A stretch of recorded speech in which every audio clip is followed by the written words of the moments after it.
Hello, everyone. This is Josie from OPWDD. I just wanted to let you know that we're just going to wait a couple more moments. We have some board members still arriving. We'll begin shortly.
Hi, it's Josie again. I was wondering, Josh, could you talk so that I can just make sure I can hear you okay?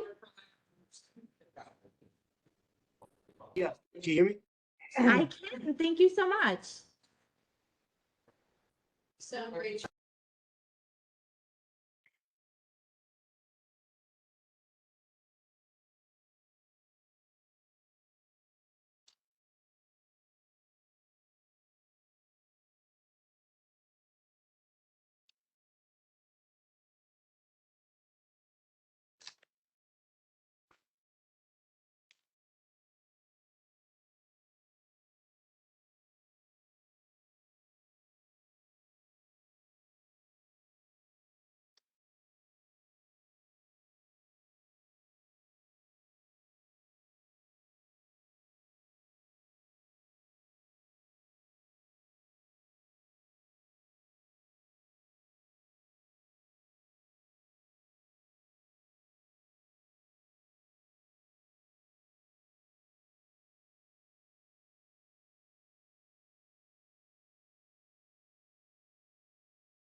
everyone, I think we're going to begin. Before we begin, I just wanted to let everyone know that we are offering closed caption today for anyone who's interested in that service. If you look in the bottom right-hand corner of your screen, there'll be a multimedia viewer, and that's where you can view the closed captioning. There is a menu option there, and you can select the size of the font and even the type of font that's best for your viewing pleasure. We're also offering American Sign Language interpreting. To access that, you're going to want to look at the thumbnails at the top of the screen. You're going to want to find the two different sign language interpreters, have interpreter written after their name, and you're going to want to pin them. They take turns going back and forth. I'm going to turn the meeting over now. Great. All right. Well, welcome everybody. It's nice to see some people here in person. And then for those who are on the screen, we can see you on the screen or we can see your names. Since you probably can't really see who's in the room, I think we probably should go around with introductions before we even get into the meeting, even though we have a very packed agenda. And I'd like to start by having our newest member. We're very excited to have a new member joining us today to introduce himself. And since people don't know you, if you want to say just a couple sentences about your background, that would be awesome. So Sean. Hi, Sean Himes. I'm the self-advocate appointee for the Assembly Minority Leader, Will Barkley. A little bit about me. I'm from Suffolk County, on Long Island, and I'm diagnosed. I'm on the high-functioning autism. I'm on that end of the spectrum personally, and I am just honored to be appointed here, and I hope to work collaboratively with everybody. So, thank you everyone, for being here, and I'm grateful. Thank you. Thank you. Well, welcome. Go around the room. Chris Soriano, Assistant Commissioner with the New York State Education Department's Office of Special Education. Good afternoon, everybody. Good afternoon. Good afternoon.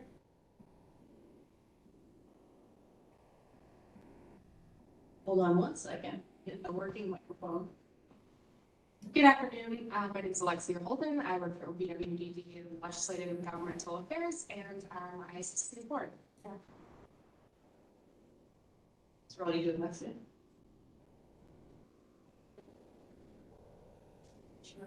We can't hear you.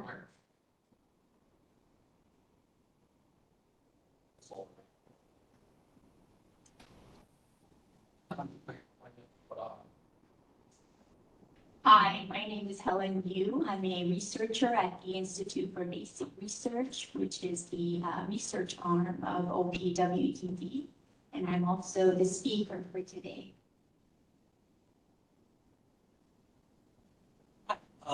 My name is Mike Tripodi. I am a self-advocate. Also, I'm a former board member of the Autism Society of Greater Capital Region. I have board service did and term limits. But I am involved in some other projects still with them. I'm also the Exemplar Workforce Engagement Manager for Eastern New York of American Migrants. I guess I will be talking later about kind of what we've been working with the Citizen Preparedness Board. How we support it. Michael Gilbert. I'm on the board, and I was appointed to a public self-advocate, special ed attorney, and too many other titles to mention. And Courtney Burke, Chair of the Autism Spectrum Advisory Board. So thanks everybody for joining us today, and I hope that the next time we meet, we can be mostly in person. It'll be the summer, sadly, the summer will be over. So it might be easier for people post-vacation months to get together in person. But we do have a great packed agenda today, as was mentioned by two of the people who made introductions here in the room. We have two presentations today. And we'd like to start with Dr. Helen Yo. She is from the Institute for Basic Research, and she's also an ex officio member of this board. Her clinical interests are in treating severe challenging behaviors, pediatric food refusal and selectivity, obsessive compulsive disorder, among others. And her research interests have focused on exploring promising novel interventions with a particular interest in the combination of biobehavioral methods. So today she will present on a few of her ongoing research projects. Thank you for that introduction. First, I'd like to acknowledge my collaborators and disclose that I have no conflict of interest, especially a financial one. I will be talking about a drug and 2 devices. I do not hold any stocks, bonds, or patents on these materials. Also, I would not be reviewing the diagnostic criteria for autism. I don't think this audience needs that. However, and I also will not be reviewing the evidence for available interventions for autism today. I removed some of the citations from my slides, but if you are interested in more detail about specific topic, reach out to me. I will share my email at the end of my presentation. So as I said, there'll be 3 different topics today. First one is on challenging behavior, and specifically on high dose propranolol for very severe and chronic challenging behaviors. Challenging behaviors occur in high as 68% of those with autism. I recently read that 40%, in another study, 40% of autistics engage in self-injury or aggression. And such behaviors are chief complaint of caregivers, parents, educators, and oftentimes far outweigh the court symptoms as concerns.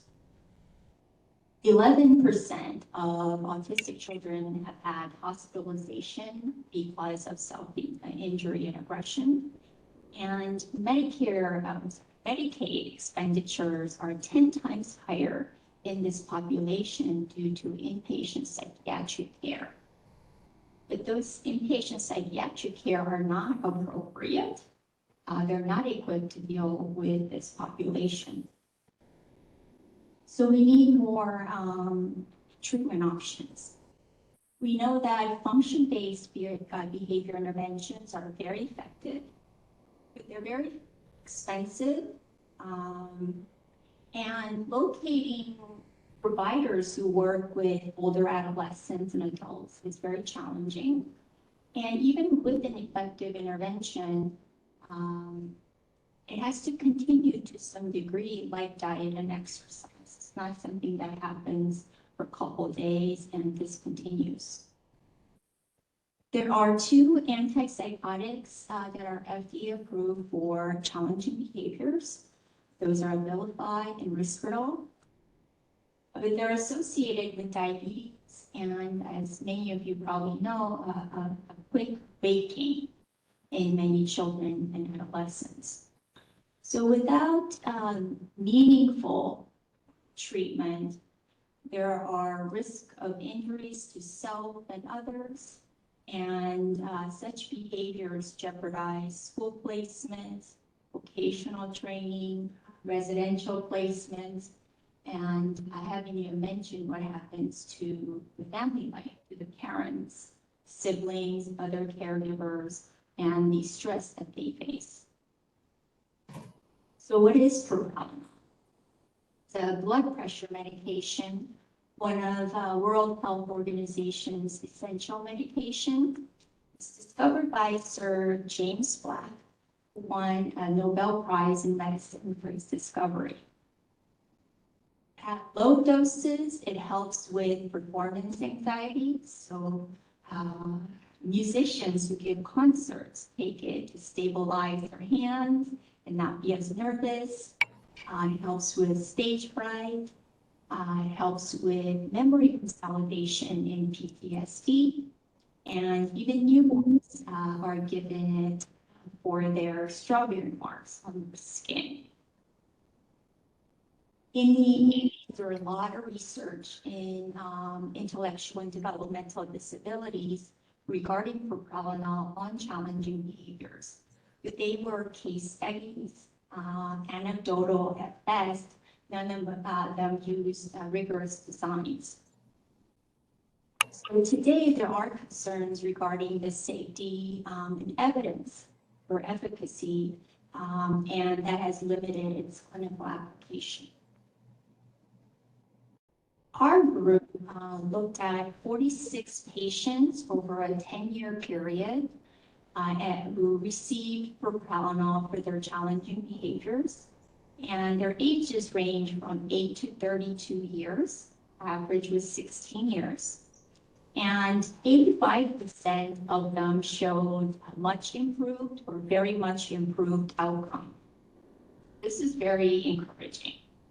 So with this result, we applied for a grant.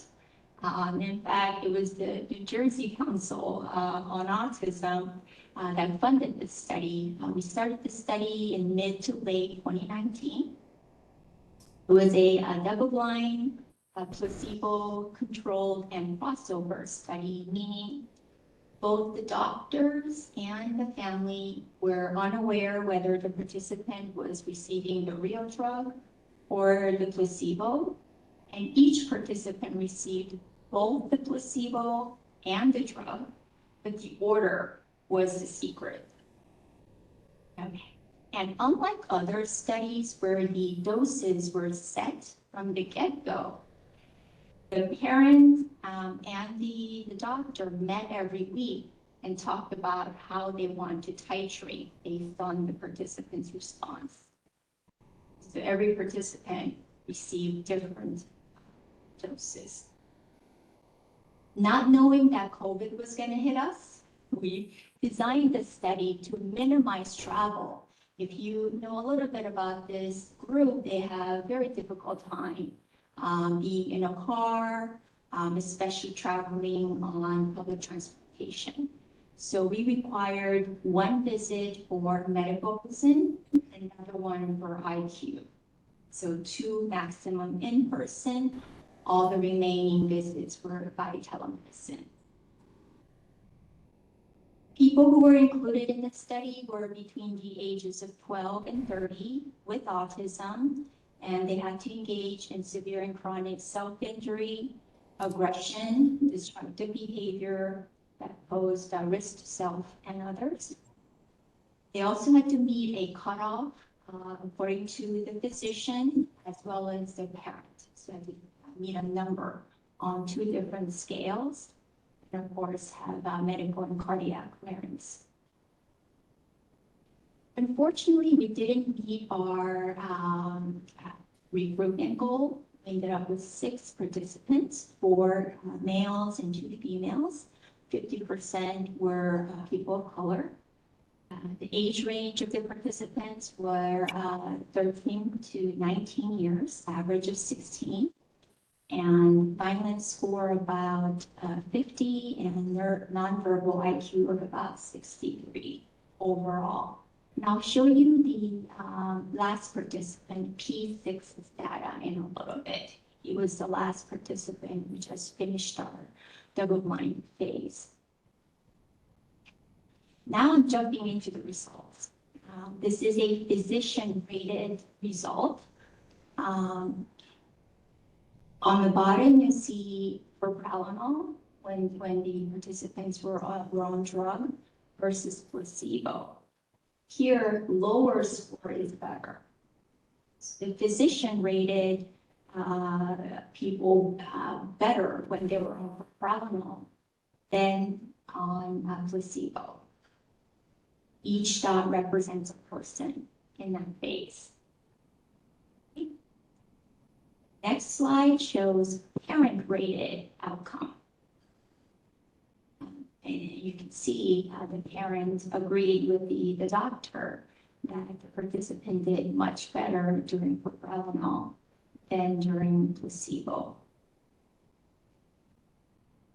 And this is the individual data for the last participant I mentioned.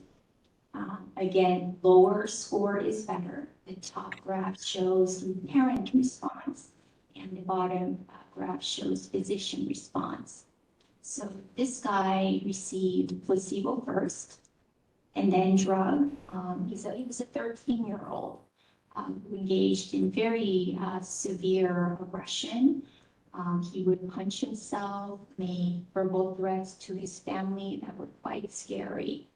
And his parents had to take him to emergency psychiatric care several times. He was kicked out of school. He was in quite a bad place. So his mother reached out to us, got a hold of our paper, the article that I showed you earlier, and shared it with his psychiatric provider. However, the psychiatric provider was uncomfortable using higher doses of propranolol than they were comfortable with. So then the child enrolled in our study.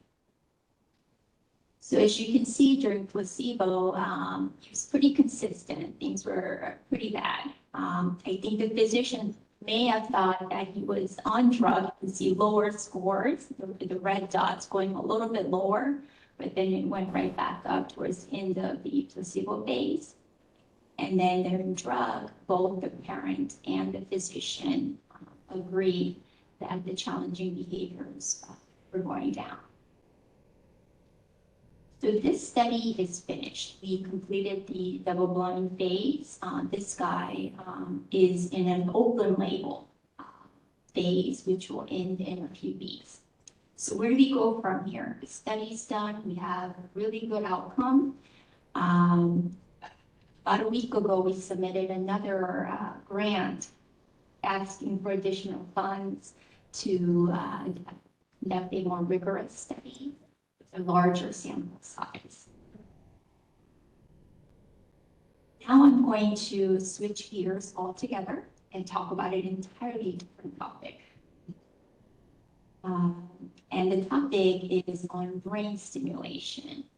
The type of brain stimulation is transcranial direct current stimulation, or TDCS, and I will refer to it as TDCS from now on.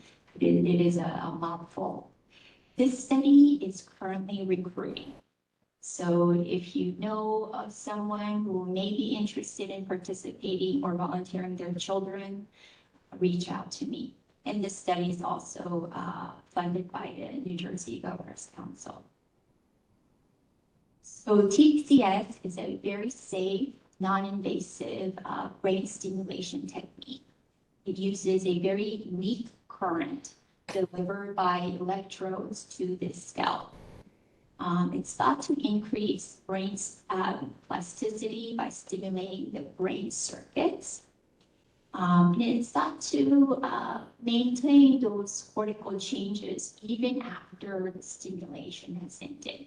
We know, for example, 60 minutes after the stimulation, the connections are still made.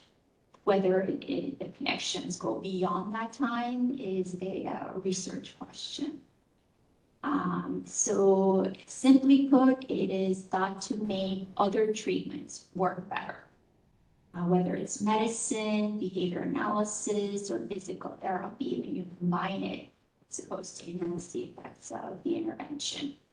And in fact, in the cerebral palsy literature, there's a lot of study looking at the combination of TDCS and physical therapy, and they're finding good outcomes. So this I found as a definition of what TDCS is. It's a temporary reorganization in the way brain cells communicate with one another. So whenever I mention TDCS, people ask me about other ways to stimulate the brain. It shouldn't be confused with electroconvulsive therapy, which is a very effective intervention with very poor reputation because of one of the movies back in the 70s that showed horrific process. ECT uses very, very high intensity current, 800 milliamp for about 1 to 6 seconds, whereas TDCS uses 1 to 2 milliamp for 20 minutes. So much lower intensity, but longer period of time. And TDCS shouldn't be confused with TMS. I think a lot of people have heard of TMS, which is the transcranial magnetic stimulation. And this is also much more powerful than what I'm sharing with you today. Here's a picture. I actually brought the device with me. If you want to take a look and maybe feel what it feels like. And here are some kids undergoing TDCS. Some kids are engaged in a task or activity or intervention, others are not. And I pulled these off of the internet, they're not participants. You don't have to be worried about privacy and confidentiality. So how does it work? In autism, the brain circuits are thought not to fire efficiently. They're all there, but they're not making the connection. They're not talking to one another. But TDCS current is too low to make the nerve cells fire. So it doesn't actually make them talk. Okay? But it does create an improved situation. It's more of a nudge. You're nudging the brain cells to come on, you can make the connection.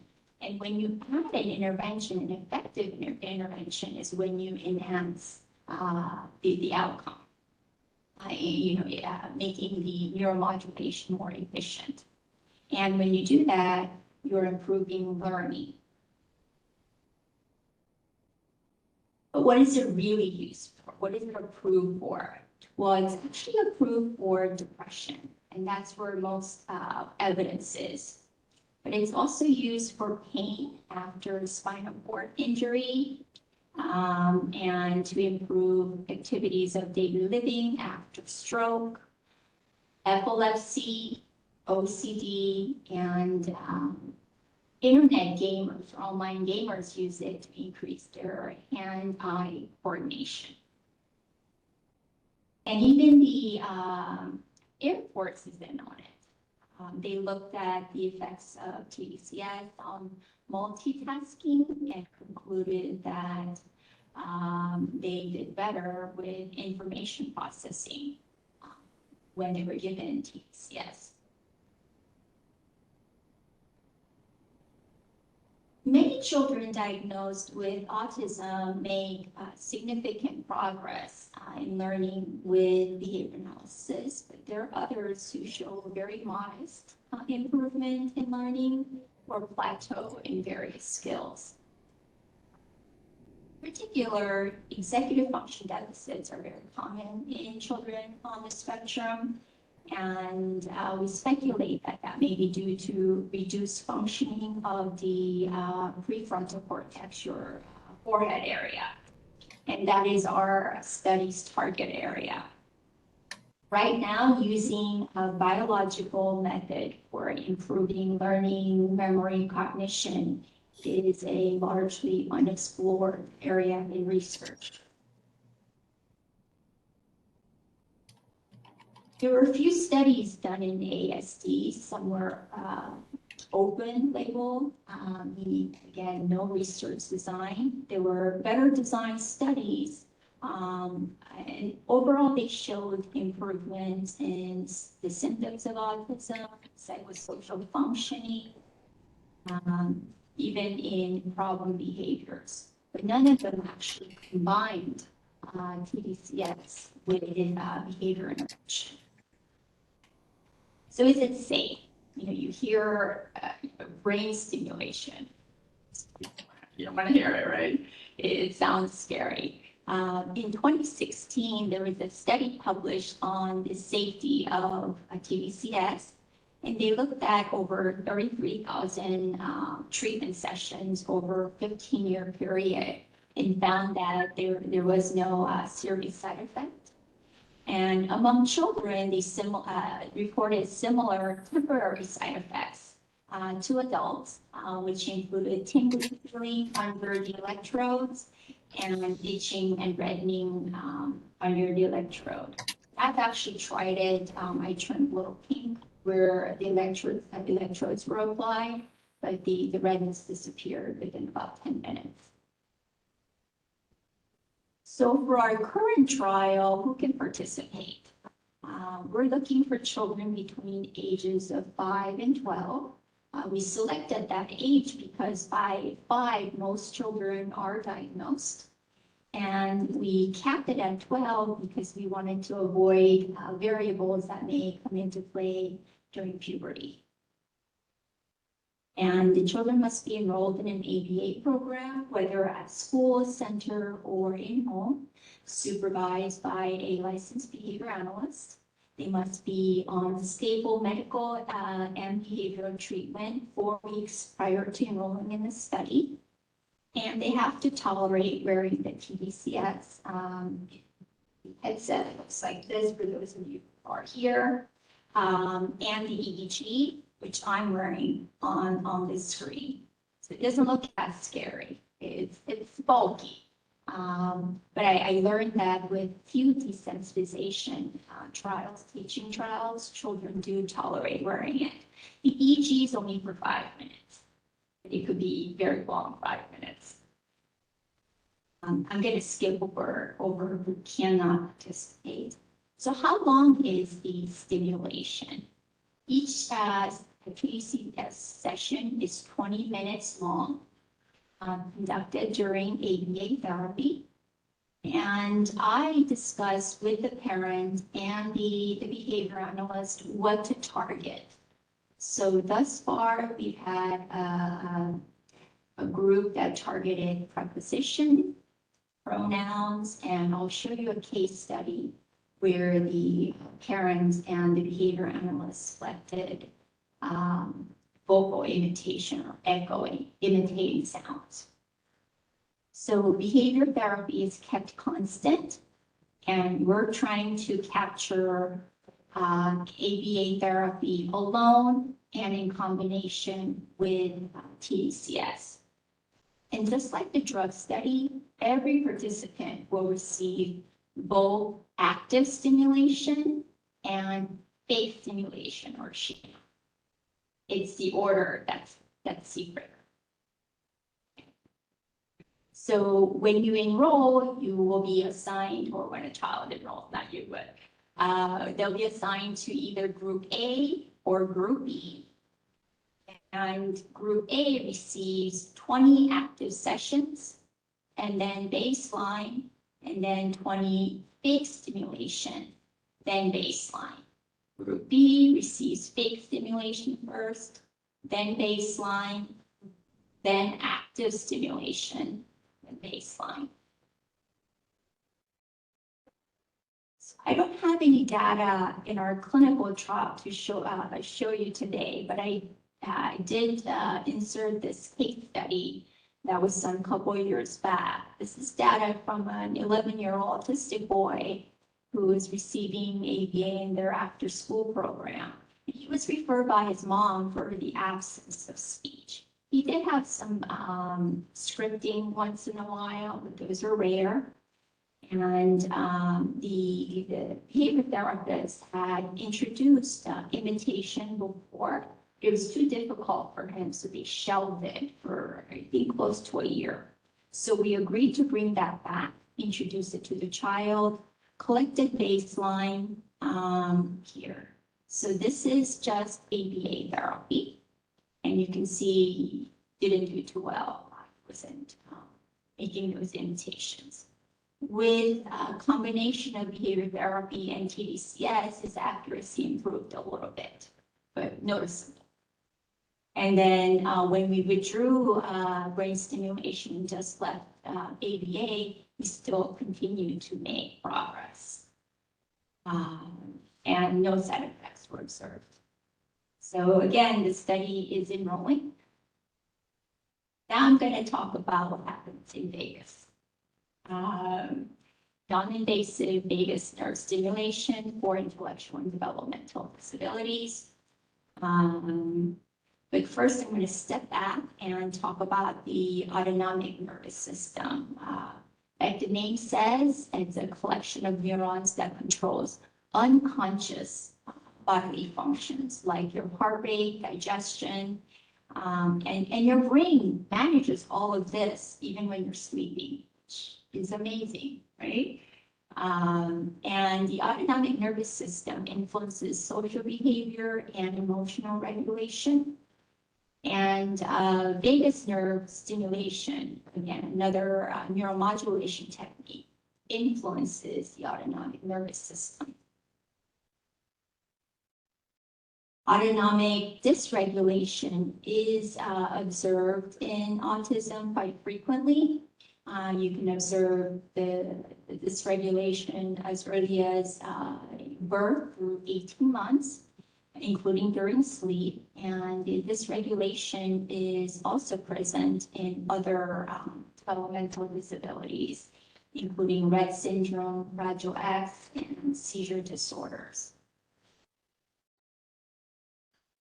There are two major branches of the autonomic nervous system, which are sympathetic and parasympathetic nervous system. Sympathetic nervous system has to do with fight or flight. You know, when you're hyperaroused and you're on the edge, feeling sweaty, and when you're stressed and have chronic anxiety, this can lead to an overdrive of your sympathetic system. It goes out of whack.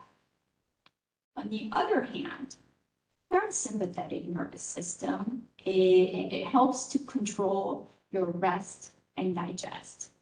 It also influences your mood and your immune system. So it decreases your alertness and blood pressure. So you can actually calm down.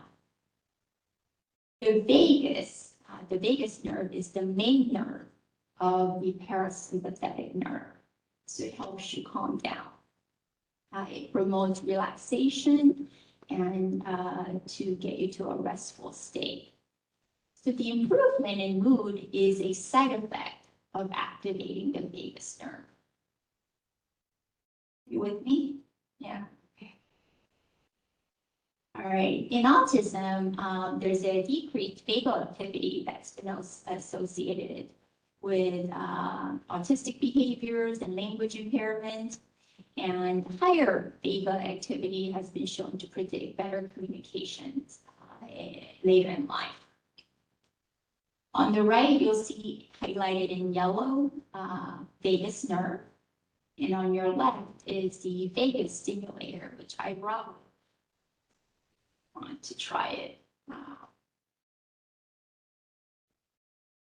And I should also add, this is non-invasive vagus nerve stimulator, but all the literature and modern work has been done on invasive vagus nerve stimulator, which is a surgically implanted nerve stimulator. And I'll go over some of the literature in a little bit. So what is the vagus nerve stimulator used for? Well, it's approved for migraines and cluster headaches in those age 12 years and up. It is not approved for autism or intellectual and developmental disabilities.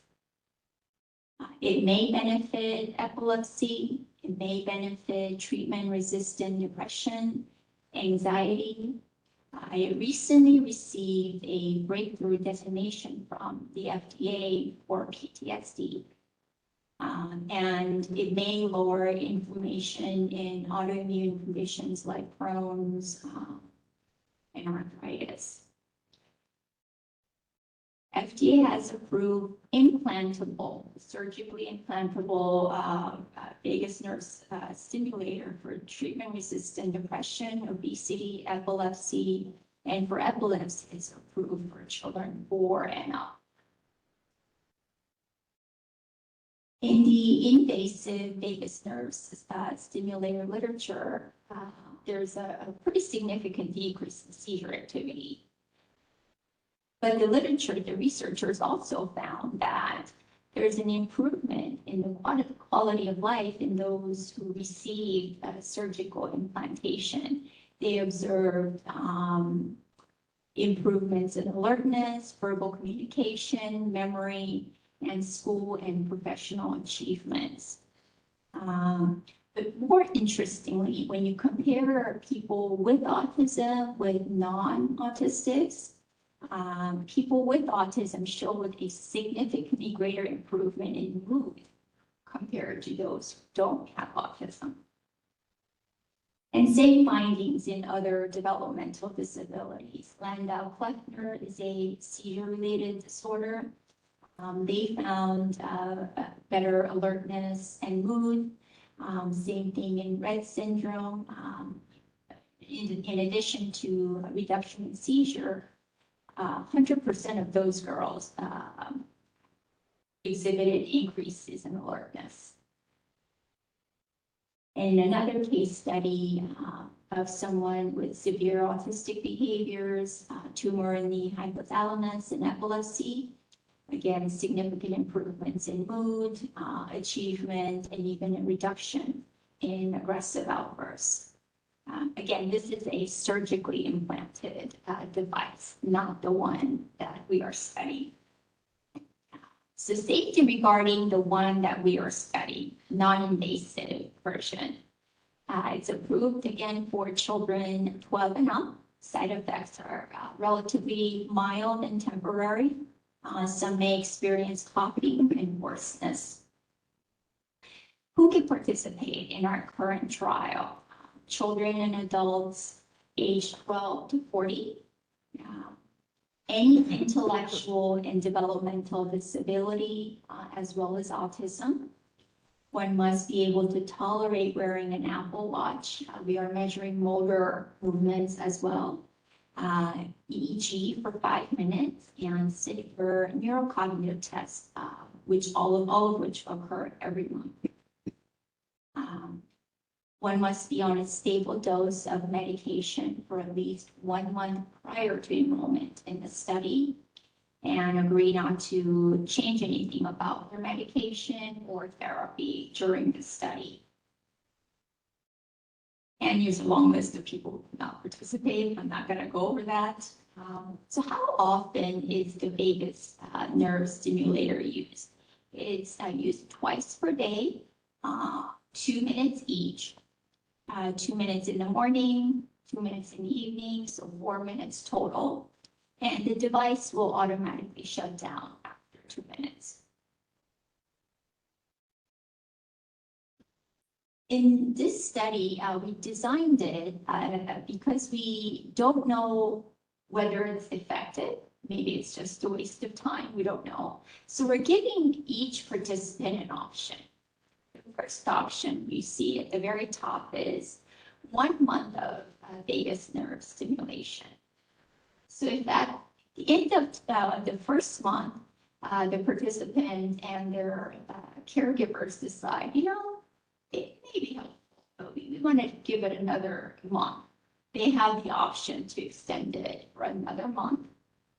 And at the end of the second month, they want to try it for another month, for a total of 3 months. They have that option as well. We just don't know how many stimulation may lead to a change, hopefully a good change. I don't have data because we are at the earlier part of this trial. So hopefully I'll have some updates in about a year or two.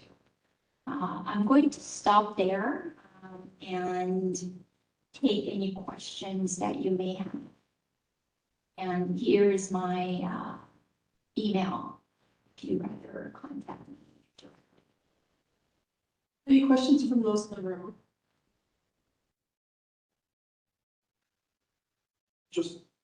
Thank you for that presentation. Just some questions about the TCDS and its use during an ABA session.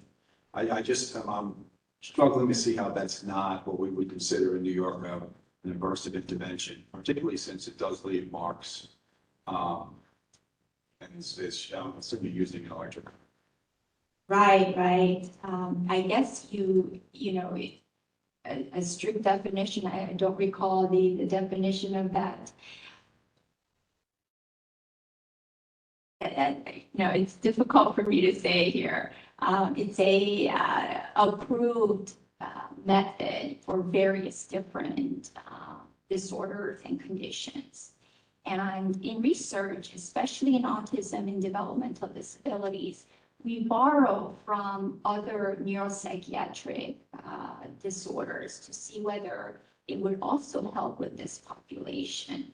So this isn't something that we are trying only with the autistic or developmental disabilities population. It's being used, like I said earlier, in cerebral palsy, in increasing motor movements for those children in combination with physical therapy. I think in autism, we have this that history that I won't go over today, but we have that history that I think influences the way we look at different interventions. But, you know, when you look at it from research in cerebral palsy or depression, they wouldn't necessarily think this as an aversive intervention. And it is a temporary red mark, and all of our studies go through a human ethics board. It's a months-long process. And there's also an consent component where if the child is able to understand what they're getting into, we do ask for a verbal agreement from the child, even though the parent or their legal guardians have agreed to volunteer their children. If the child obviously is refusing to wear the headset, then we obviously wouldn't continue. And I forget how many times, I think it's just once. If they refuse once, we don't pursue it, and they are dropped from the study. Thank you. I just want a quick question. Is the device FDA approved for? It's FDA approved for depression. Yeah, and it also depends on the country. In Europe, it's more widely used. In the US and other parts of the world, I don't think it's readily available. Thank you. Jumping with what Commissioner Soriano said, there's a big issue in the self-advocate community, as he said, with aversives. And I'm not sure you're aware of the whole Judge Rosenberg Center controversy. And what Commissioner Soriano said about aversives and leaving marks, this raises that issue, I think, again, that a lot of self-advocates are going to be very opposed to this, if it is similar to the electric shock therapy that we've been working for years to ban from the Judge Rosenberg Center. Leaving marks is a problematic sign to me. Answer on that. I understand your concerns.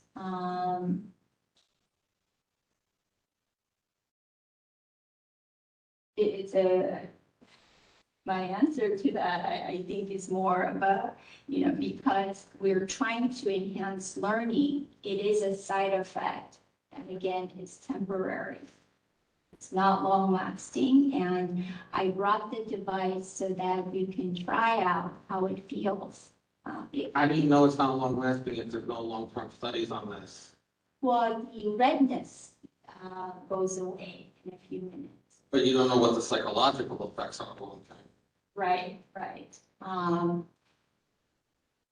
Don't remember what the safety paper said about the psychological, because those studies were done on other neuropsychiatric conditions where people were able to volunteer and consent. Right. But in the case of children, they don't have the capacity to consent. Right, they have to assent along with the parent consent. I just wanted to note, and thank you, Doctor, for the presentation. It's always good to know what the latest research is. That there have been a number of comments that have been in the chat back and forth. And as we're recording this, we're able to capture all of those comments. So we appreciate the back and forth, that some of it, which I could see. I was also trying to pay attention to the presentation, but I could see some of the back and forth in the chat. So we appreciate people weighing in on the issues. Are there any other questions for Dr. Gill before we wrap up this segment? Well, thank you again for the presentation. We appreciate you coming and for your time today. And I think we're going to move on to the next agenda item, which is Mike Tripodi. And many of you know Mike from his work on this, on the Autism Spectrum Advisory Board. But he also serves as the Disaster Work Manager at the American Red Cross in Eastern New York. He is part of the Citizens Preparedness Corps, which many of you may know about. And if you don't, I'm sure he will let us know more about it. And he wants to let us know about some of the changes that were made to it and give us information on how groups and communities can further engage in disaster readiness. And this relates to the board's recommendations. If you all recall, it's not what I don't recall that it's recommendation number 11, but it was added in 2021. And we had recommended that New York Citizen Preparedness Corps provide training for residents, and that should include information specific on people with developmental disabilities. So Mike. All right. Hi, everybody. Sorry, I didn't have any chance to get any slides together because we are working a couple of concurrent disasters in some in New York State and in Vermont.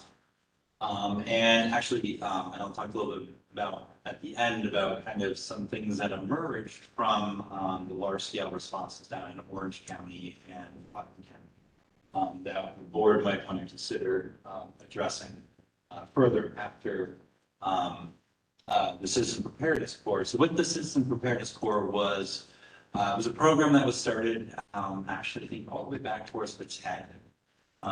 Where it had a couple different forms. It was really to promote community preparedness and resiliency.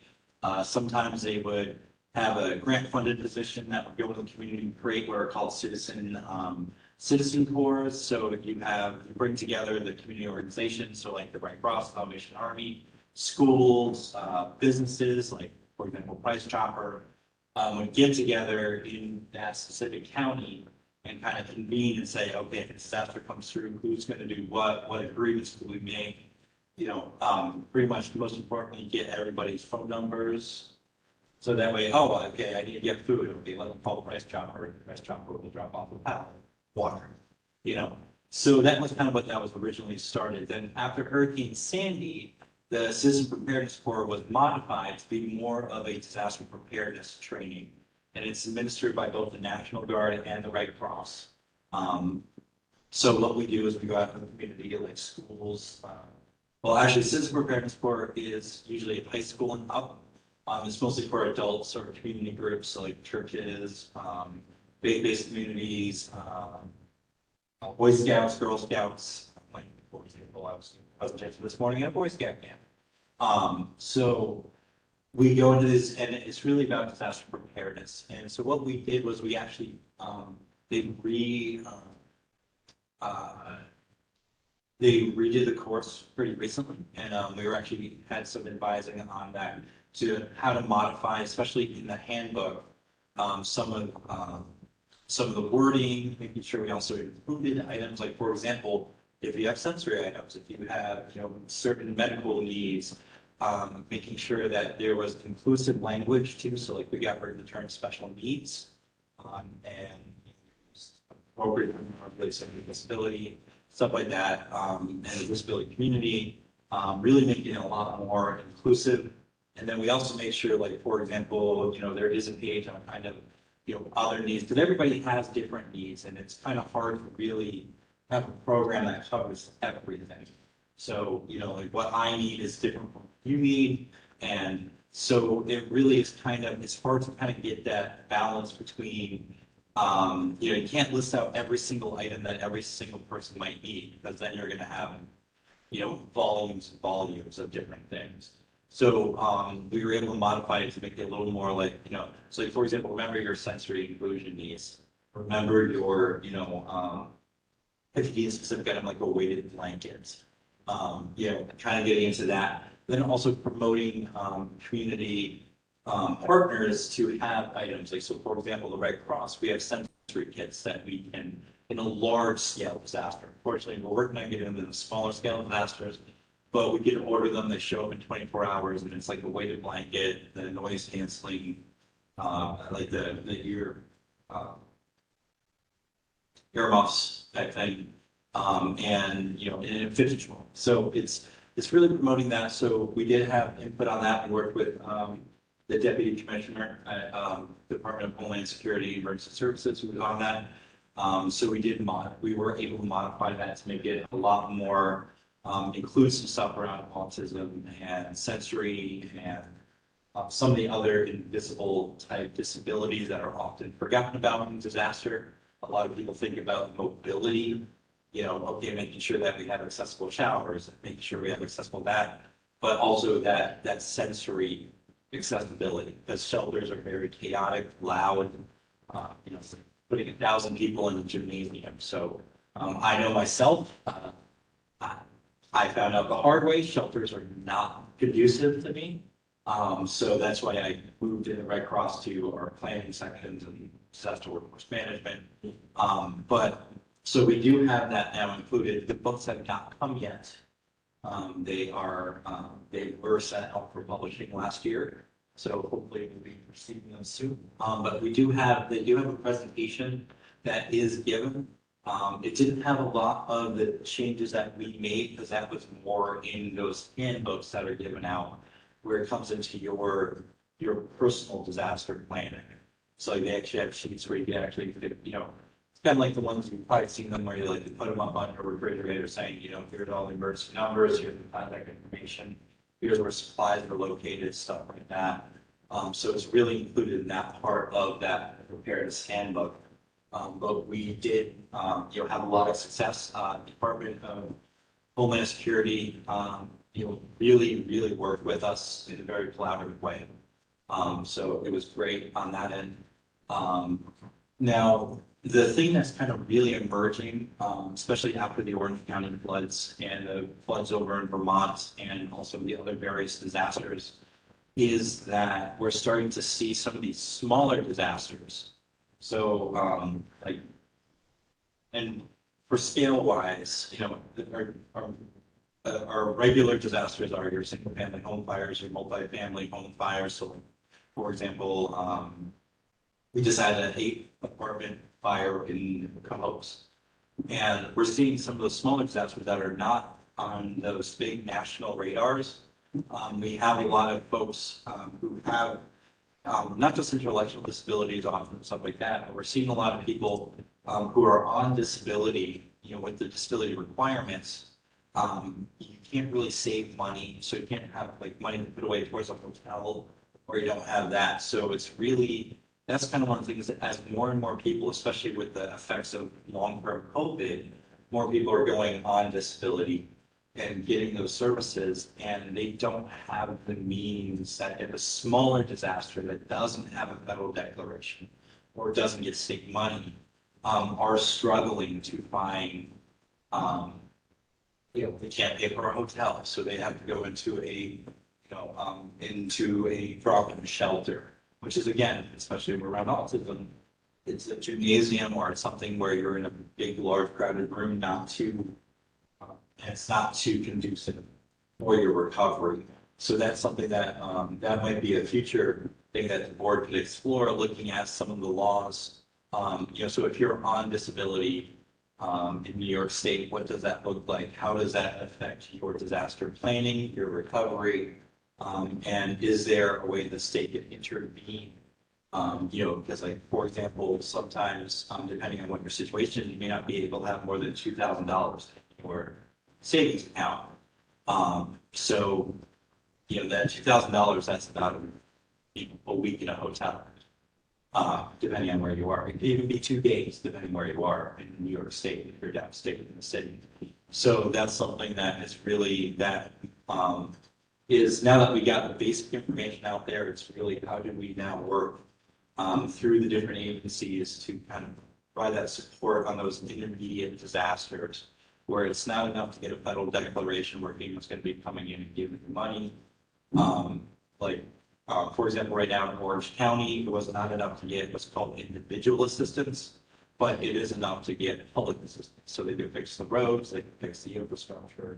But the Red Cross is, we are only able to give out about $1,000 per person, which is really not much, especially if you have to leave home if you didn't have insurance, because, depending on your living situation, stuff like that. So that's something that's kind of down the road. Now that we got the basic part, especially with the increase in disasters, with this relentless rain that we've had just this summer, it's just going to become more and more of an issue down the road. So maybe this is something that we start to address, where this board might be the way that we can kind of combine and think about, especially to those with, there is a lot of support if somebody has a visible disability, but for invisible disabilities, there's not. Because people just say, okay, why don't you pull yourself up, get it together. But when you're not allowed to have more than $2,000 in your bank account, it's kind of hard to do. Or you might be underemployed, or you might be unemployed.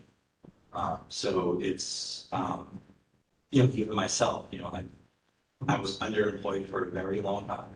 And, and I own a home. So it was, while I had insurance, I didn't have insurance. Now I have insurance again. So it's one of those that is kind of important to kind of, really see and oftentimes fall through the cracks on these disasters. I think that might be a good future project that I recommend. And it's also a discussion too about, it also gets into some of the stuff around your community planning, and some other projects around, just general safety preparedness. And getting some of the programs that we have available already. So like, for example, the Red Cross has a program called our Home Fire Campaign, where we can install 3, 4, or 5 free smoke detectors in people's homes. So sometimes that might be, smoke detectors are expensive. So we also can install bed shakers. So we actually have, it's not just for those who from the deaf and hard of hearing community. You actually can install them and actually speaks to people. So it says fire, fire, fire. It's not that shrill beep. So that's something that can be also, we can start to integrate that into some of the our publications or advocacy. And it's a free program offered all over the state. And there's other nonprofits that have similar programs. There's just not one real clearinghouse program. Excellent. So that's a lot of great information. It's really good ideas about how we might do more on this, because I completely agree with you that the issue of these types of disasters is something that's only going to, in my view, get worse. And I honestly had never thought about the connection with how much money you can have in your bank account and what that means for an individual or family in terms of recovery from the disaster. So I think we'd be open to hearing some of your thoughts and recommendations, and maybe having that as a future conversation agenda item, because there are some things that we propose. But were there other questions? I just want to say thank you, Mike, for saying this. Having been through the past week, my parents lost their power, and I've had both parents and 2 dogs staying in my apartment for a week, which is very cramped, and it reminds us that these disasters are getting more and more. And apparently this was caused by a storm surge that ran through the power system, even though my father shut the electricity off to the house. So I think that this was, fortunately, I have the ability to have my own place and stay. But if I were still living with them, it would have created a situation. I think there's a lot of these issues out there, particularly people with disabilities who often get forgotten about in a lot of this stuff. Or people think of disability when it comes to disaster as physical disability. We have to get the people in the wheelchairs out of the house. They don't think about autism. Yeah, your examples were good. Like the example, fire as opposed to a really loud type of alarm. So yeah, definitely. Are there any other questions for Mike? No, we're not able to. Like, is there a contact email or somewhere that people can reach out to if they want to like set up one of these presentations? If they have like a course down here or something like that you mentioned earlier on, a lot of finding information on this. Yes. Well, it depends on what part of the state you're in. So the best thing to do is to call your local Red Cross. You could reach it through redcross.org. If you go to that website, you can look up your local Red Cross and get the number. If it is Eastern New York. With the link on the Okay. board's webpage. Yeah, we could do that. I could compile that and, do that.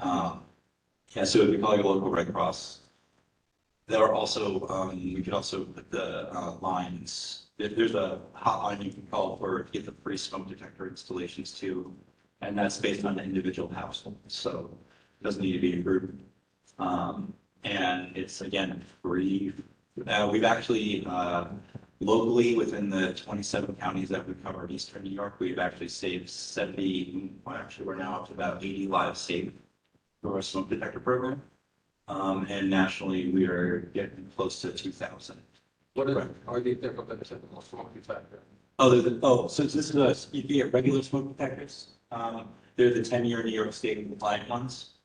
And then we also, in addition to those, you can get strobe alarms. So they give off a strobe light. And then we also have what's called a bed shaker, so that it's connected with your standard alarm. But what it does, it actually will, you put it, there's actually a little motor you put under your mattress and will actually shake your bed to wake you up. Or you can put it in a chair or something. Yeah. Actually, it does work as an alarm clock, but it actually speaks.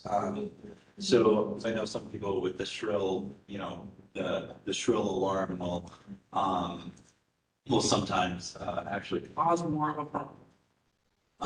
but I know, but that's one of the things that we're also looking at on a national level is how do we be more inclusive with our smoke alarm program that we put out.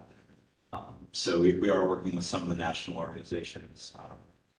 And they're also looking at some other things too, such as water safety. So, one of the number one reasons cause of death in children with autism, who are autistic is drowning. Including myself, I was almost one of those statistics. That's how we got involved in the Red Cross through their aquatics programs, learn to swim programs. So that's something that we're also looking at, working with different agencies. And both I work with the Autism Society and National and Red Cross National to kind of unite those programs. Because that's actually my background, is I've been a lifeguard instructor for 25 years, water safety instructor. That's how I started. And then all of a sudden I found myself a disaster and get in the truck and go into a big fire in Yonkers. You're now a disaster person. And 25 years later, this is where I am. Thanks for any other questions for Mike?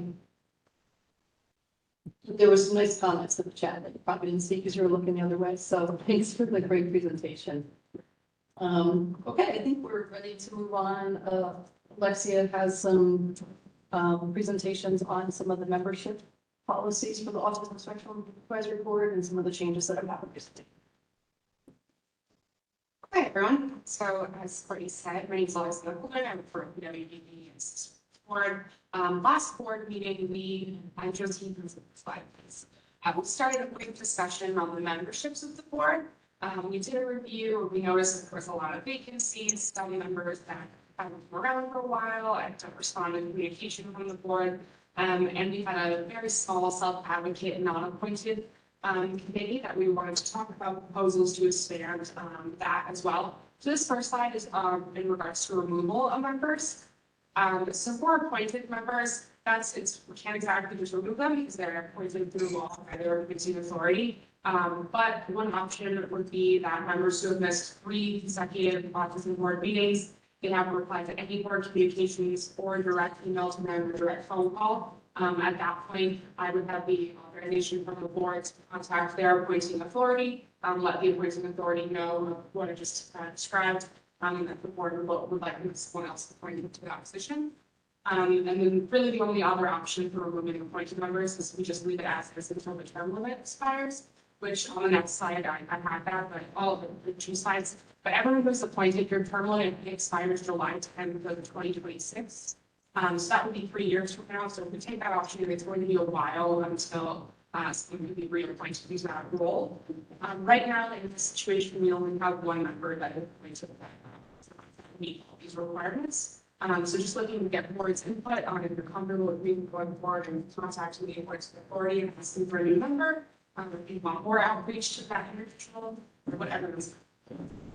I agree with that. I'd like to see a list of the appointed members, because I don't really know who's appointed. Like, I know Andre's the president's appointed me, but I don't know beyond that. And I know the law changed thanks to me about how we do it. So it'd be great if we could get a list of all the appointed members and who the appointing authority is.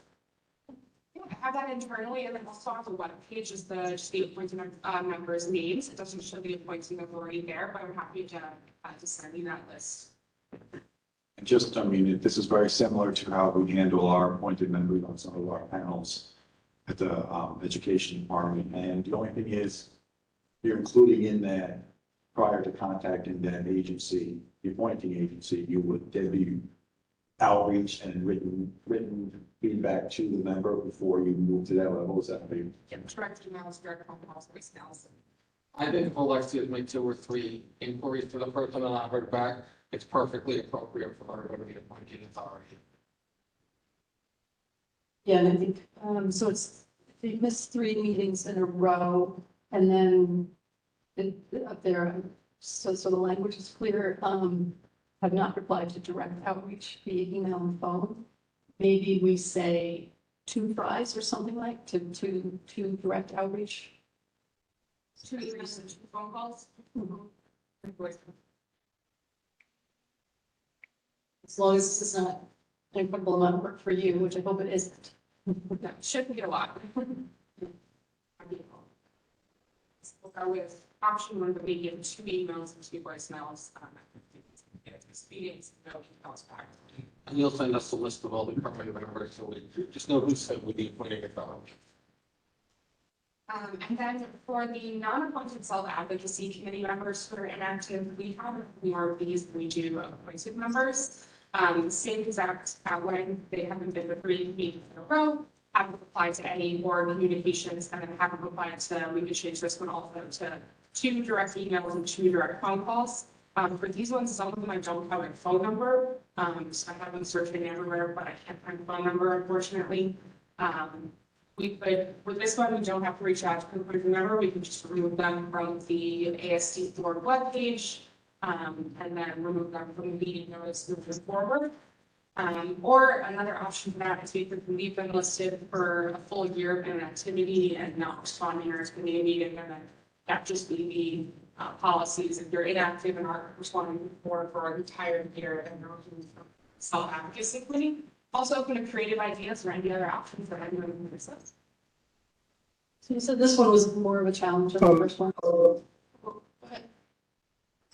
Yeah, so as someone on the board and as a self-advocate, I just want to say to like my fellow self-advocates and board members who lots of folks sometimes do not show up to meetings.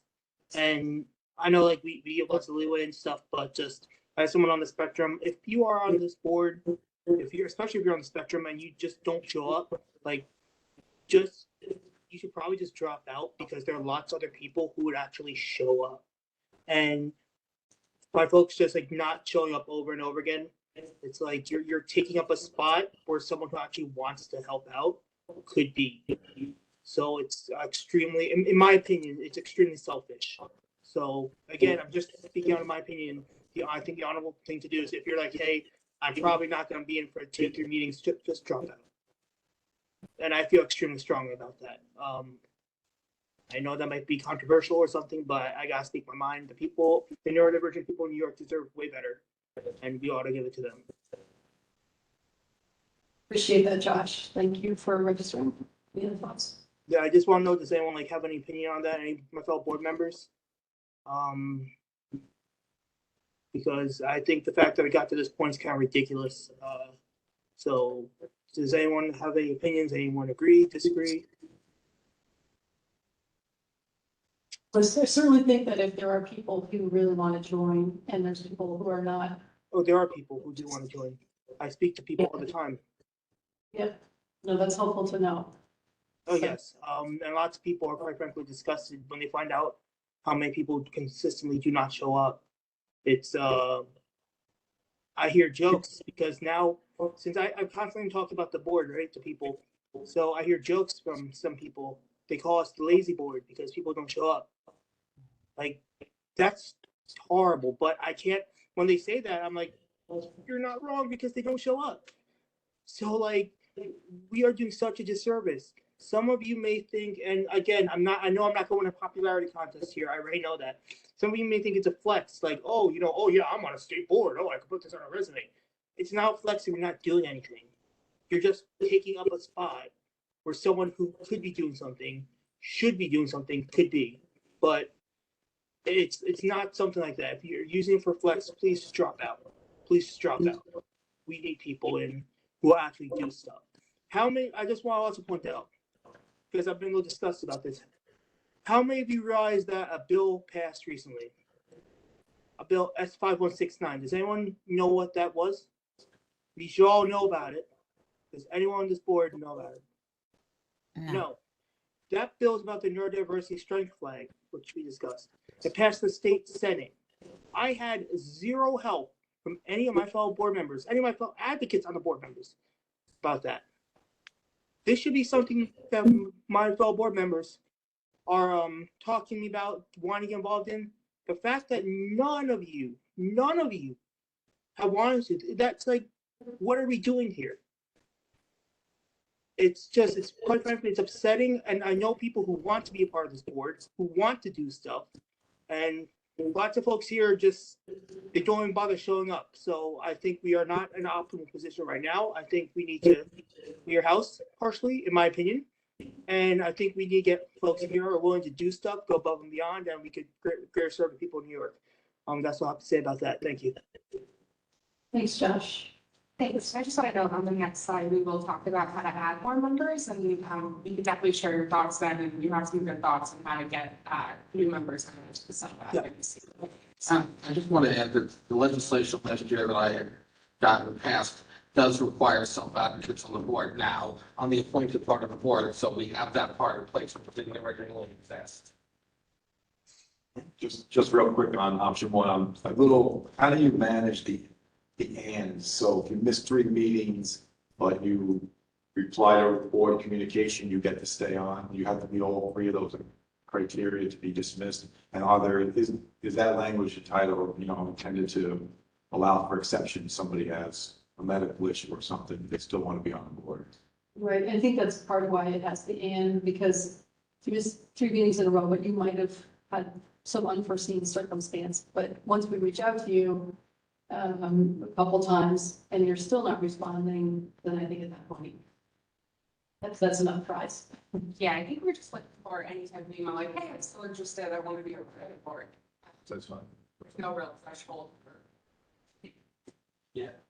And also too, don't forget, there's a lot of stuff that might be going on behind the scenes, like, so for example, meeting with the Department of Homeland Security is not a board meeting. Maybe you can't make the board meeting, but if you're doing those that work behind the scenes and presenting it, that also, there is a lot of stuff that goes on that is not visible. I think what we're mostly talking about are and there, I think a lot of us know lots of folks who just don't even show up, or folks who they'll get reached out to by someone and will totally ghost their emails, ghost everything. They will not respond, and they'll maybe grace us with their presence once a year, if that. Those are the people who need to be removed, in my opinion. I strongly believe. Were you going to say something?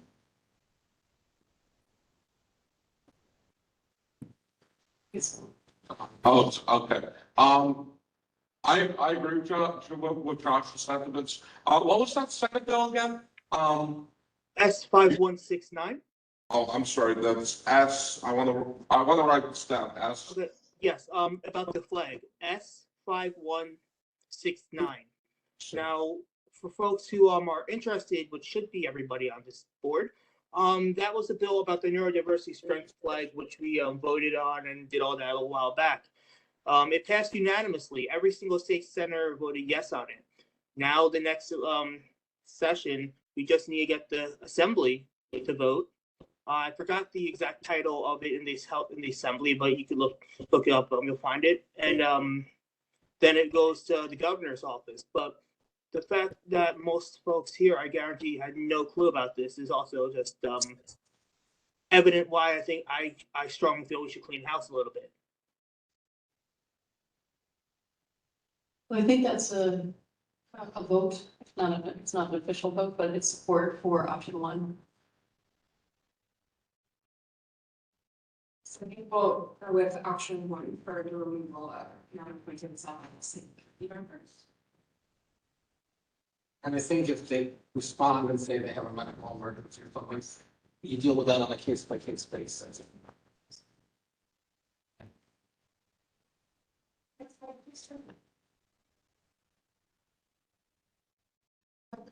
Addition for the appointed members, we don't really have an option for these because these are have to be appointed by their appointing authority.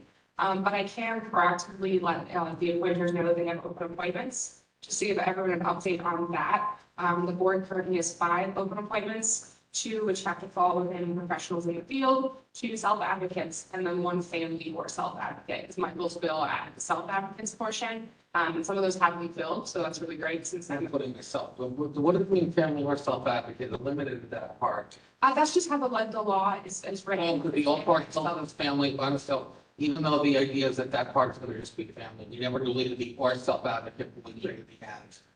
So it just opens it up to both.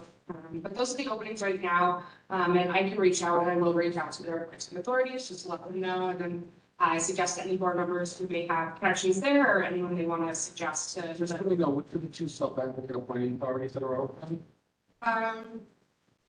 The Senate minority and the majority leaders of the Assembly. The governor and the speaker of the assembly. For the self-advocates. Which goes to the governor fairly easily. And then for non-appointed self-advocacy committee members, option number 1, and this one I really want to open up to creative ideas. There's just writing down some options I can make up.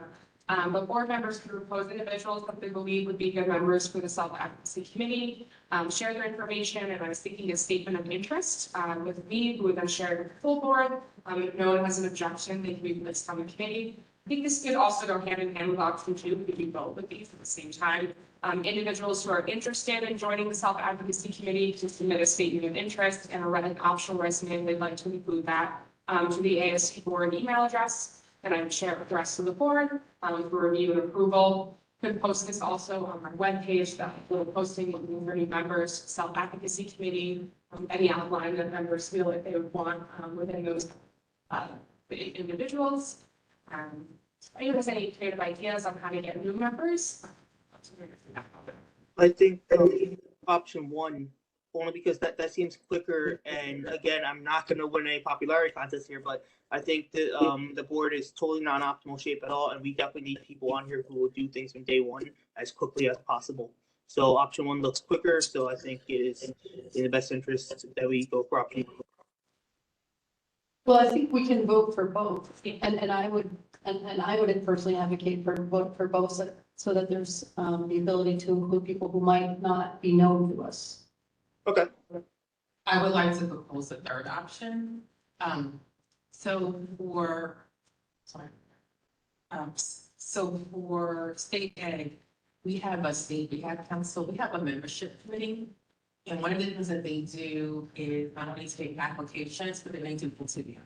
I think that might be important because I think we really want to get to know who is interested and make sure that it's the right, that they're going to be action oriented, right? It's one of the things that Josh is talking about. So I think with option 1, we have board members making recommendations, but the other board members going to know that person, or you have a person who maybe watches this and wants to apply, but again, no one knows them, whereas an interview gives members of the board an opportunity to know the person. So I'm proposing that we create a membership committee, and one of their functions would be to look at the applications, do interviews, and then make recommendations. Like that idea, as long as we Yeah. have people willing to do those interviews and be part of the membership. I'll do it. Okay. And I think we should, we don't have any bylaws about committees, but having, Josh, I think you'd be great, but I think we want to have maybe a couple other people, willing people, and I would certainly be willing to do those interviews as well. Anybody else would be welcome. Hello, this is Mary Lou Cancelleri. I don't know, anyone hear me? Yeah, we hear you. Hi. I think the wording on the for the options are well done and included maybe the members who are on the board should receive some sort of survey to say, do you want to continue? And maybe that will, eliminate a lot of the questions that you have. They will just now have the opportunity to say, yeah, I've thought about it and it's time for me to move on, without you having to make that decision for them. So that's the only thing I wanted to input with that. Thank you for that suggestion. Just nodding heads around the room, so I think we're open to that. I'm really happy though that this we're getting attention, because I think once we finally get certain vacancies and then get the right people in there, I really do think that we will be extremely efficient on board, one which other boards look to try to emulate.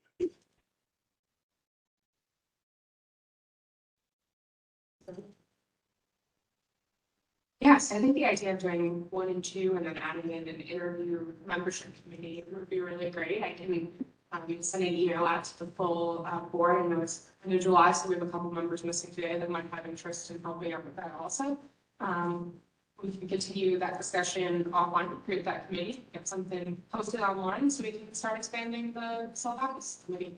I think into the discussion with that. Oh, one final question on the self-advocacy committee. Do we want to have a maximum amount of people that can sit on this committee? Or do you just want to keep it open until maybe we start to hit a threshold? I think for the moment we should keep it open for the moment, but in time maybe. Just see how it goes, how many applications we get. Yeah. Great. I would think that's right. And I'd say also too, like, and see how many, it gets, and then you could also do, like, for example, for your initial surveys and interviews, you could also start to have like subcommittees, like, so for example, the person's interested in like emergency services or action, stuff like that. You kind of build that, structure around that, so there's options there, like, as the board grows. Yeah, that's a great idea. If you Go ahead, Mary. Sorry. I have a question which has nothing to do about this board, and if we're finished discussing this, I wonder if I could bring up something brand new. Yeah, so in 2 slides, we're going to have an open board discussion. So if we get there probably in like 3 minutes, but I'll just transfer right over to you. Okay.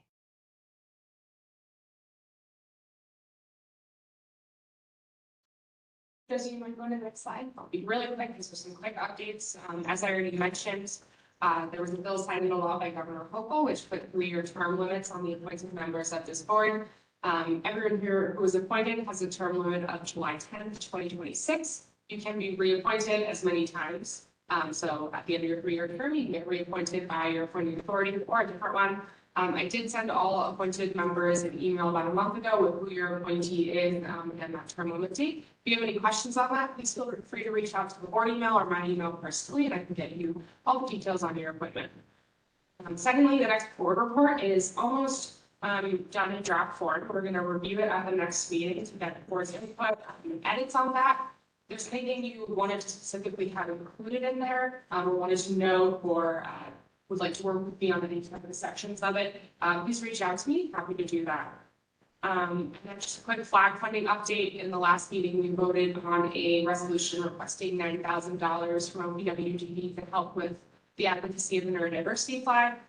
Josh has been diligently working on advocating the flag. As you heard, the bill passed through the state Senate, which would acknowledge the neurodiversity flag, and it actually ties the flag to the Autism board within that bill, and has the board updating it and keeping it reviewed and replenished every so often. So we'll keep the board updated if that bill passes through the assembly, because that would assign the board a new task related to that flag. And he's still looking for, he has pulled together an outline of how to use that $9,000. He's looking for any members that want to work with him to work on that breakdown, how to best make a plan to spread and advocate that fund throughout the state. And then, Please reach out to me. sorry, Josh, go ahead. Yeah, please reach out to me. I'm looking for fellow board members to help out with this. So yeah, especially any self-advocate board members, this would be absolutely great. Take the future in our hands, so to say. So yeah. Thank you. So the next meeting in September, we are really aiming to have it be a fully in-person meeting. Currently, according to the law, the only individuals who will be able to attend virtually are those with a disability, or if you have an extraordinary circumstance for the next meeting, please reach out. But we really think it's valuable to have this in-person dialogue. We do reimbursement for parking, travel, and then please reach out to me. We can talk specifics of your situation if you need reimbursement on something else. But really looking forward to a really engaging, filled, packed room in September if possible. So please plan accordingly. Josie, next slide, please. So this is what I mentioned, the open board discussion. I just want to turn it right back over to Mary Lou. Hi, thank you. It's come to my attention from Long Island, a local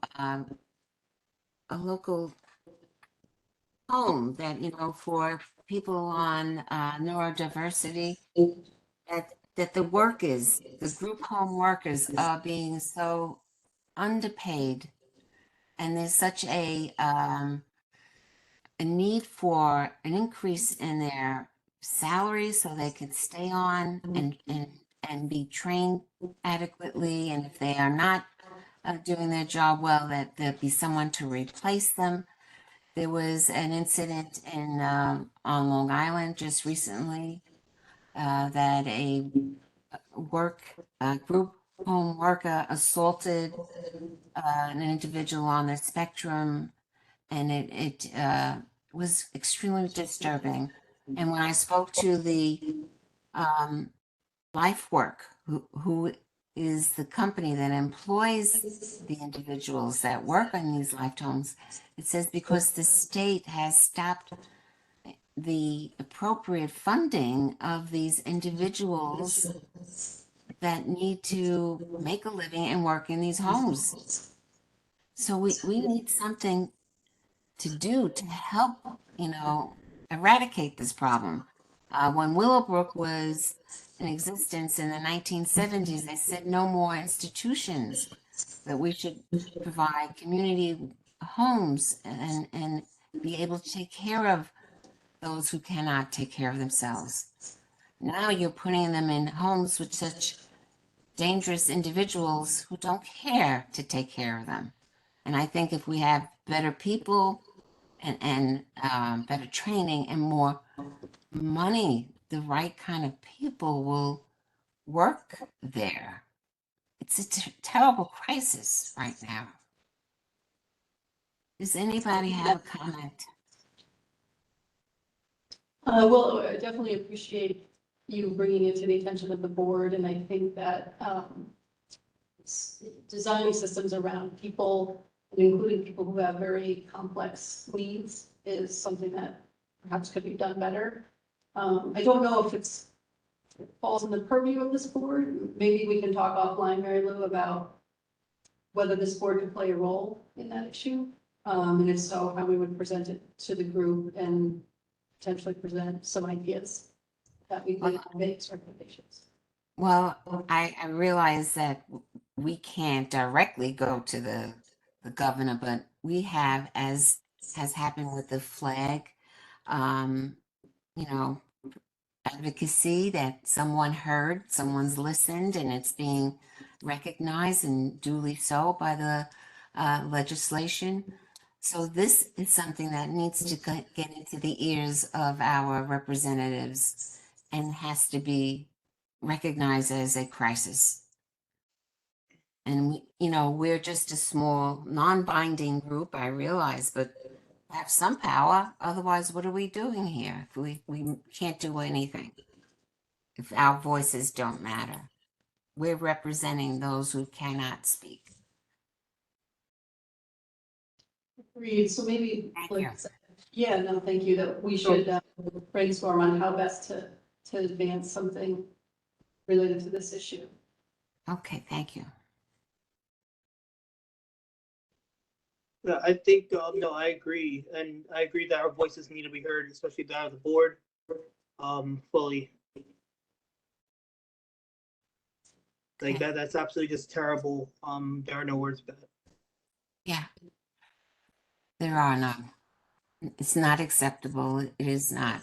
And we have to do something. We have to be heard. The governor has to hear. There's plenty of money out there. We hear about school districts that are, sitting on a tremendous amount of funds. So, let's spread it around equitably to those who need it. I just wanted to add that there are a lot of discussions on this issue. It's been a really big issue, and maybe we can invite in others who are working on it. Sorry, but I don't I know that there are several coalitions that have been working on this issue, and maybe someone can come into a presentation. That way, this group would know what's going on and maybe partner with some existing activities versus starting something from scratch. Agreed. I think that's excellent. Strength is in numbers. And if we're doing something positive and something that we can really say made a difference, that's what we're trying to do, make a difference. Sean, were you gonna say? Yeah, I had a couple comments. So this is my first physical meeting that I've been to, second meeting I've been to since I've been appointed. And so on the topic of these direct support professionals who are crucial to helping, those who can't help themselves, the wages are a big issue. In fact, earlier this year, I actually spoke at a rally that was organized on Long Island by Assembly members Steve Stern, Assembly member Jody Giglio. So, and we had hundreds of people there and the press. So, I do, want to share that you do have representatives of government listening to you. I know there were negotiations in the budget with the governor on this issue, and I think those negotiations obviously are going to have to continue going forward. So I just wanted to say that on that issue, but in a couple issues, particularly, I'm from Long Island, Suffolk County, and we have, big issues with the cost of living, with particularly, our property taxes and the way the housing market has gone, where, people that, particularly people that are on the spectrum, can't afford to stay in New York anymore. And I think we have to, figure out how we're going to have more affordable housing and also more housing, with residential support. Because I've been talking to people informally since I've been appointed, because I'm striving to be an advocate for all. And I've talked to many individuals, and the waiting lists to get in some of these residential facilities are years long, so that's a major problem too. But and then just another big issue is the severe unemployment and actually, as mentioned before, underemployment in the autism community. I know people who have master's degrees, who have accomplished themselves greatly in academia, that are, definitely working in not working in the field that they are, definitely capable of working in. I think, that, and that's also feeding into the, these individuals being able to afford to live in New York. So I think those are a couple issues we have to strive on. But yes, the direct support professionals, really, if we can't raise their wages, we're going to keep seeing the turnover that we've seen. And just, thank you, everyone. Just personal, thank you, everyone that attended this meeting. Your voices, are heard, and your voices are valuable. Thank you. And can I also add into this too, on the disaster side and the climate change side, is one of the things that we see after every disaster, there is a drain on, like, people, personal care assistants, stuff like that. They don't come back. And a lot of people, and that accessible housing is gone. It's washed out. Like even in New York State, so like, for example, there's a large fire in my hometown in Harrison, New York. The one affordable apartment building, that building is still closed because they're rehabbing it. And what they're doing essentially, a lot of landlords and stuff like that, sometimes they're going to rehab it and then they're going to charge more money. And then so now it's unaffordable for those people there. And, it's a problem that's happening in Florida. Between the constant hurricanes that have been hitting them, there is almost no accessible housing left. And so, some people can move away. A lot of people don't have the means to move away. And it's one of those that is kind of that intersectionality of all of it. So like your pay gaps, your underemployment, your, the restrictions placed on you by governmental programs, and with climate change and, all that stuff coming in, it's all really starting to come to a head, and we see it. Like, I can tell you just from my experiences the past 4 months working in big disasters everywhere, we're still responding to disasters that happened a year ago, because there's just nowhere for people to go because the housing, or there's no more jobs, or there's no, it's a very fragile system, and that's something that we can maybe tie on that with climate change and all that other stuff. These are issues that we need to solve. Yeah, the issue of housing in particular is one that this group has visited a couple times. We had a spin-off group at one point in time that made further recommendations. I know for housing that falls under OPWDD, there were some proposals to change that, and that's still up for comment. I think we're waiting for that to come back. So housing is definitely going to be on future agendas for this. I think it's good for national in general.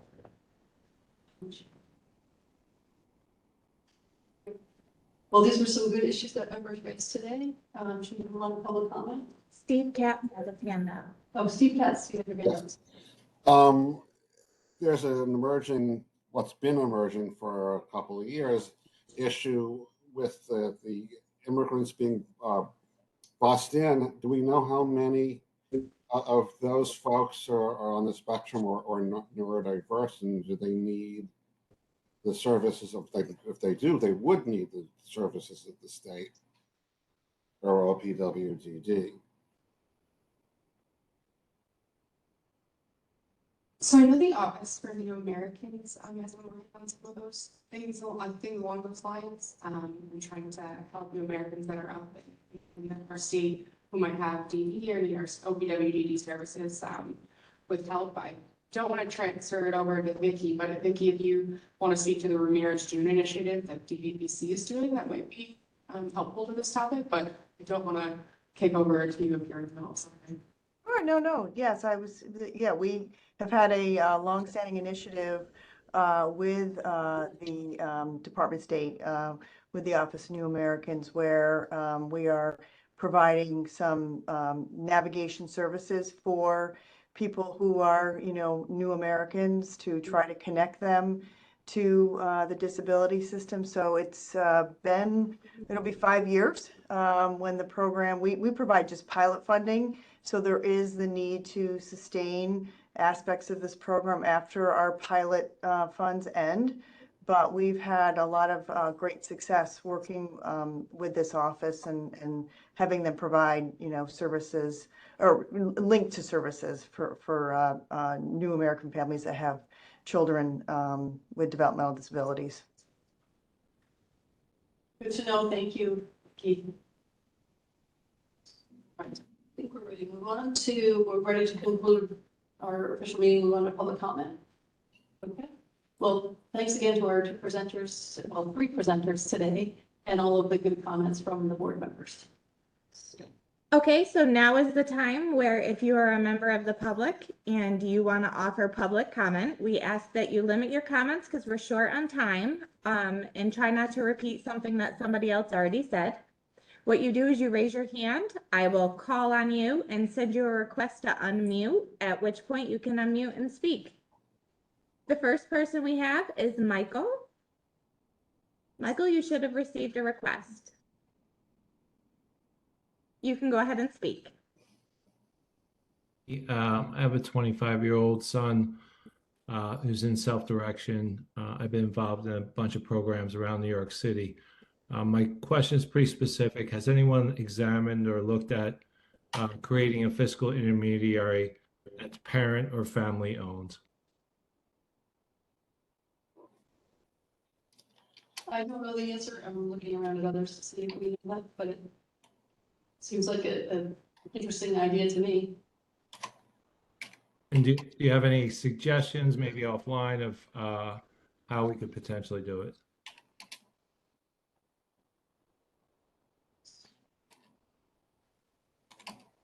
Or if you could send an email to the Autism Advisory Board email address, we could chat about this further and see what information we can get you and connect you to the right parties. That email is asdadvisory@opwdd.ny.gov. Alexa, if I could just chime in, because I know OPWDD is currently doing kind of an examination of self-direction and working, I think they're going to be working with a consultant and doing forums and so forth. So I certainly would encourage whoever had that suggestion to participate in one of the forums around this and make that suggestion, because I know they are looking at the self-direction program and what tweaks need to be And made. just to be clear, just you don't know me, but that's exactly what I don't want to do. I want to. Oh, okay. All right. Never mind. Just wanted to let you know that that was going on, though. Yeah, I want to speak directly to somebody who can actually make this happen. Because once the parents do it, we'll make it better and it will make the whole system better. So I don't want to get sucked in with consultants that don't want us to do it. I want to do it, and I want people who can lead me to the right person to do it, or I won't do it. It's no big deal. But I don't want to dance with consultants and meetings and everything else. It's a waste of my time. I want to talk to somebody. I will send the email, but I'm like Josh. I want to speak to somebody that can get stuff done.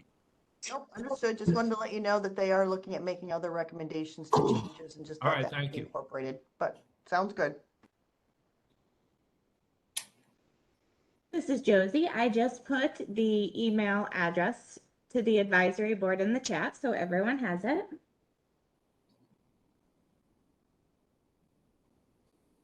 The next comment we have is from Deborah.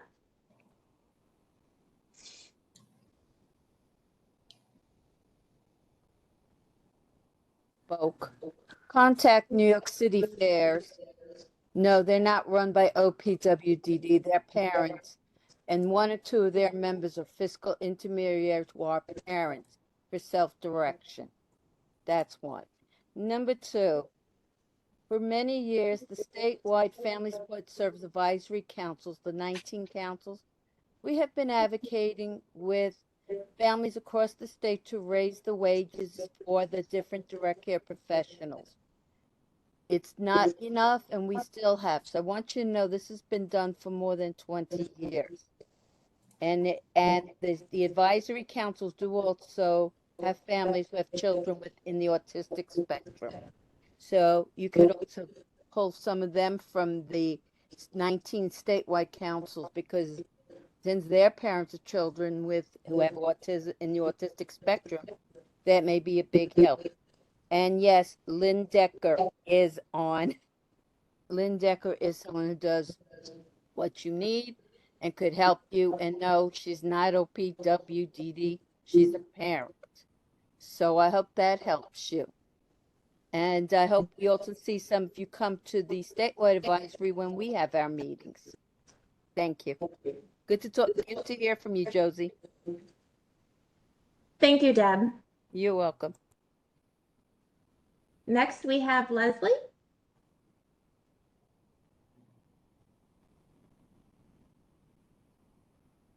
Presentation. It's very cool that that the IRB is doing all of these research opportunities. And I was wondering, how do parents get in touch and try to enroll their child or show it to their adult child, especially the one about the transcranial stuff? I didn't write down what it's called. I can actually, I had my email up on the slide. Maybe Josie can type in jhelen.yo. Oh, there it is. Okay. All right, I'll be in touch with you. My other question, there was a big, thank you. I have one more question if I can send back to you. Yes? No? Yes, Josie? Yep, you're good, Leslie. You're still unmuted. Oh, okay. Okay, good. Here's my question. There's a lot of chatter in the chat about the ABA therapy as part of the criteria for someone enrolling their child in one of the studies. Can you explain to me why ABA therapy is included as a prerequisite to participate in that study? Right. We included it because it is one of the evidence-based interventions indicated for autism. And many of the children are already enrolled in such programs. And when we learned that transcranial direct current stimulation is, well, possibly more effective with an effective intervention, it made sense to look at separate and combined interventions. Okay, so all students, all children have to be already involved in ABA in order to participate? Right. That is one of the requirements in order to enroll in the study. So there's no control. There's no control. The control is the separate and combined. Yeah. Okay, that's curiosity. Remember, there is a sham control. So there's active and fake stimulation for each participant. And we're tracking each participant as their own control.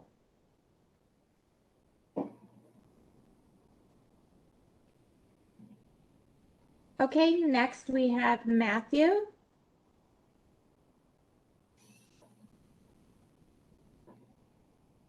I'm an autistic leader, something that I'm deeply and uncompromisingly proud of. When I received an email from the OPWDD several days ago announcing the launch of their so-called anti-stigma campaign targeting the developmentally disabled community, nothing could have prepared me for how unapologetically hateful and ableist that campaign would be. Titled Look Beyond, the campaign treats autism and other forms of neurodivergence as a flaw or detriment that the non-disabled must see past in order to view the person behind the disability. Let me be clear, there's no person hiding behind my autistic neurotype. My autistic neurotype is an integral part of what makes me a person. Autism does not mask my identity, it is a large part of my identity. Just as it is extremely offensive to tell someone who is Black, Jewish, gay, transgender, or a member of any other marginalized group that you see past their race, ethnicity, sexual orientation, or gender identity to see the real them, it is also extremely offensive to tell disabled people that you see past our disabilities to see the real us. Of course, I wouldn't expect the OPWDD to treat the developmentally disabled community with even a modicum of respect, as it is clear from the policies championed by that agency, as well as by this advisory board, that the OPWDD sees the developmentally disabled as eternal children at best and subhuman as worst. The OPWDD claimed it consulted members of the developmentally disabled community in order to create the Look Beyond campaign. However, it is clear that the OPWDD made no effort to consult a diverse cross-section of the developmentally disabled community. In the past, I could have given the OPWDD and the members of this advisory board some benefit of the doubt, as it is not uncommon for people to push ableist beliefs and perspectives simply out of ignorance and lack of exposure to the community they claim to be acting on behalf of. However, the release of the Look Beyond campaign removes any doubt that the OPWDD and its leaders are motivated by malice and an inherent sense of superiority. Look Beyond is hardly the first red flag, of course. In 2021, the OPWDD successfully lobbied for an expansion of autistic conversion therapy, otherwise known as applied behavior analysis, in New York State, despite overwhelming consensus among the autistic community that applied behavior analysis is pseudoscientific torture. In 2022 and 2023, OPWDD successfully lobbied to scuttle a bill that would have denied state funding to any facility that used electric shocks or other forms of torture on disabled individuals, with the callous excuse that the concentration camp targeted by the law, Massachusetts Judge Rottenberg Center, had agreed not to torture any more New Yorkers sent its way. How it's even legal for OPWDD employees to leverage their civil service positions to lobby for or against any particular piece of legislation is a mystery to me, and perhaps something Attorney General Letitia James should investigate. She also may want to investigate why some individuals who profit from applied behavior analysis were appointed to this very advisory board, which would be the equivalent of an oil company CEO being appointed to a climate change advisory board. Matthew, you're at 3 minutes if you want to wrap it up. I call upon my fellow New Yorkers, both neurodivergent and neurotypical, to reject the growth beyond campaign and call for real accountability for both the OPWDD and this advisory board. Such accountability should include a mass firing of OPWDD leadership and their replacement with individuals who recognize that developmentally disabled New Yorkers are just as human as their neurotypical peers, just as deserving of respect, and just as capable of self-determination. Thank you. I just want for a point of clarification, the Autism Spectrum Disorders Advisory Board is not part of OPWDD. It's a separate entity and had nothing to do with the Look Beyond campaign. Thank you for your comments, and I do, you should share them with the OPWDD team. Yes, I do work for OPWDD, but it's just part of my administrative roles with the law to help this board. It's not OPWDD ever setting this agenda or making these board members speak about anything. I just want to make that very clear that there's a big separation there. And we have time for one more comment from Patricia. It was a lively conversation today. Vicky, I do want to thank you also for reminding us all that there is an RFP out for self-direction. I also would like to know if anyone here can talk about the residential habilitation transformation grant that was sort of never put out for non-certified housing that, you know, with the ARPA investments. And just wondering if people were aware that there were awarded funding for 2 separate sort of out-of-the-box thinking for housing, whether it's certified or non-certified, so that we could come up with maybe some possible solutions. So I'm just wondering what happened to that fund and if it's going to be utilized so that we can be creative and maybe come up with some solutions for housing, whether it be non-certified or certified.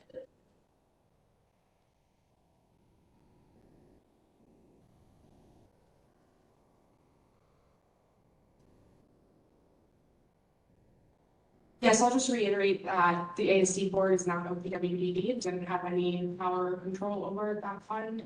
But thank you for sharing your comment on that. And I suggest you reach out to the info line at OPWDD. It looks like we're at the end of our time, so I'll switch back over to Trevor. I don't have much more to say. We appreciate the public comments. We appreciate the presentation today. And we have a couple different items that came up today that I'm sure we will revisit at our September meeting, including emergency preparedness, including housing, and we'll be doing some follow-up on membership discussions we had today. So thank you, everybody. Look forward to seeing more people in person in the fall. Thank you.